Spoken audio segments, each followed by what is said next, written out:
Yeah, let's try to get on to happier stuff, man. I got You some. got it. I have a what I'm gonna call a guinea pig segment here. This is I love called guinea pig segments. Let's Clear Up Wikipedia.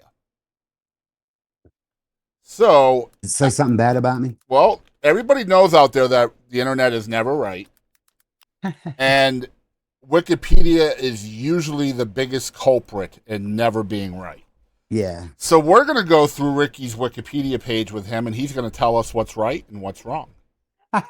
Okay. You ready? Shoot. Yes, All right, we'll sir. take this sentence by sentence. Were All you right. born August 22nd, 1959? Yes, sir. Nice. Are Because there is a statement out there that says I was born in 60. Okay. And all right, so are you a country music artist of Native American descent? Yes. Okay. Were you active only between the years of 1992 and 2001? Well, maybe in another dimension, but actually started Actually, in, let me change that.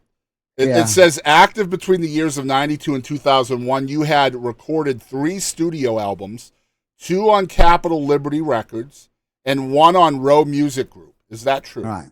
That's true. Okay. Your 2 albums, the first 2 albums produced 3 hit singles on the Billboard country music charts, including the number 36 peaking If I Had a Cheating Heart. Is that true? That's correct. Yes, it is. Wow, Wikipedia is on a freaking roll right now. Can I stop you real quick? Yeah. Here was our situation when I signed with Jimmy Bowen at Liberty National Capital. Yep.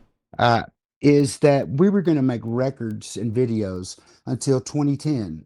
We'll wedge it up there. You know what is what he told me, and I believed it.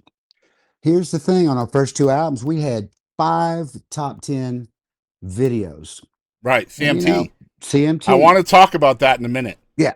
All right. Okay. So, I was a video star as Yes. opposed to a radio star. Yes. Yep. All right. Next segment of Wikipedia says musical career. So you were raised in Longview, Texas, That's right. and began singing in church at a very early age. 5 years old. I Nice. started going to church, but I Your began to emulate earliest what my mother musical did. influences were gospel and country. That's right. Okay. As a teenager in school, you were influenced by rock and roll, and then you formed the Ricky Lynn Gregg Project, playing in local venues around your hometown.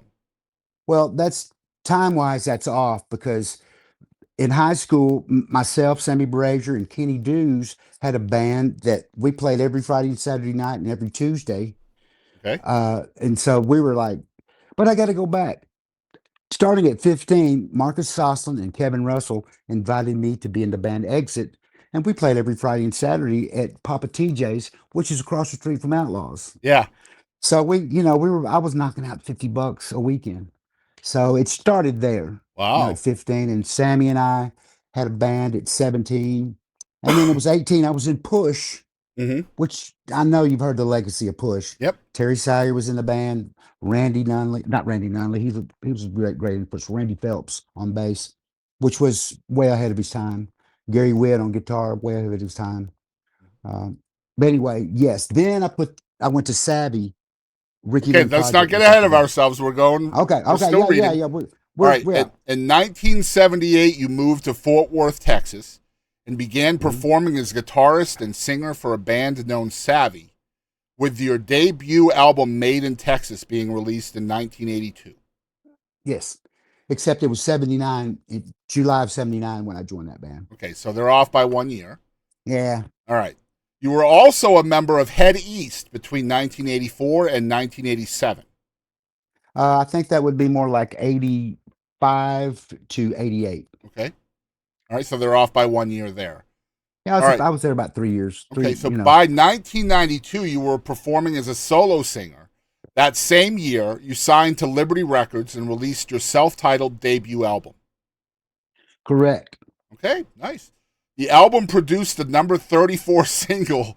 It's already set up here that it was a number 36 single. Now down here, it's a number. You've gained 2 spots on the chart in one paragraph, Ricky. All right, the album produced the number 34 single and If I Had a Cheating Heart, which was a cover of a Mel Street song. Is that true?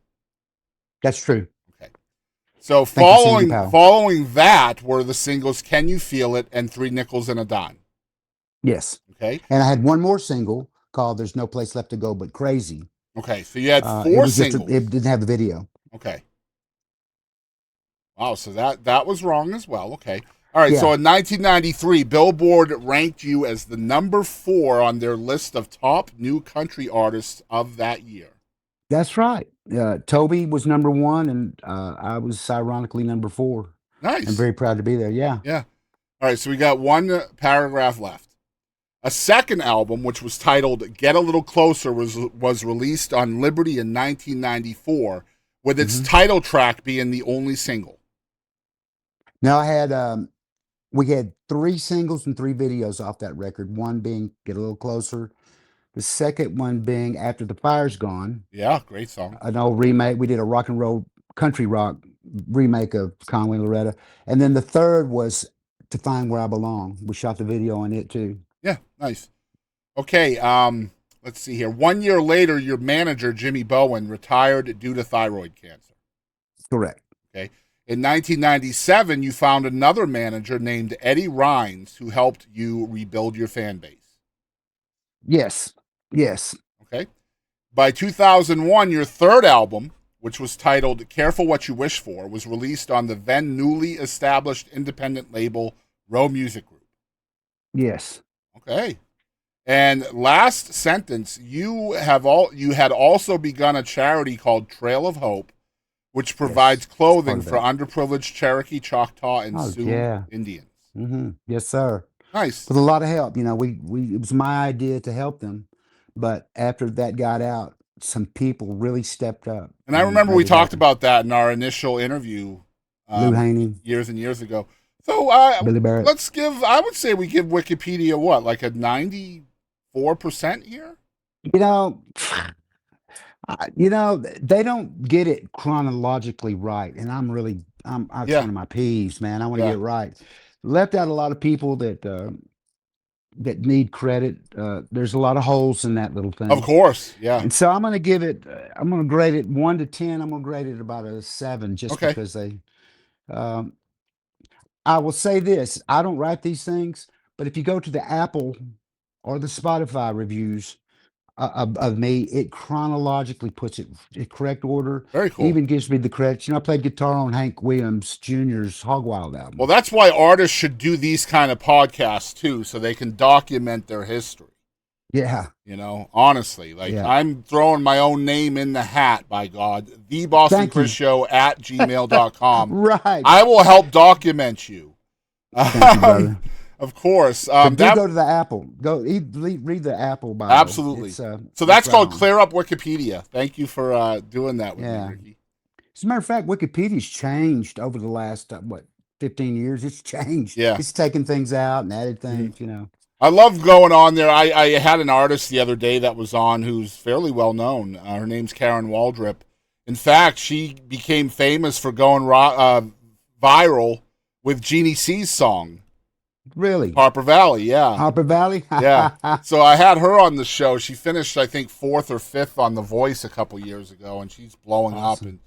And Wikipedia or somewhere on the internet had her as a contestant on Nashville Star as well. And so I asked That's her awesome. about that. I was like, so what was it like being on Nashville Star? And she was like, I think you got me confused with someone else. So, and I hate that because I do my research, right? Right. And you Um, just were fed the wrong information, weren't so you? I thought about anytime I have somebody on with a Wikipedia page, maybe I'll do something like that. I thought that was a little bit of fun. So, Absolutely. I enjoyed that. And all I'm right. glad I So got to clear be up a the few things. first. Yeah, you got to be the first on that.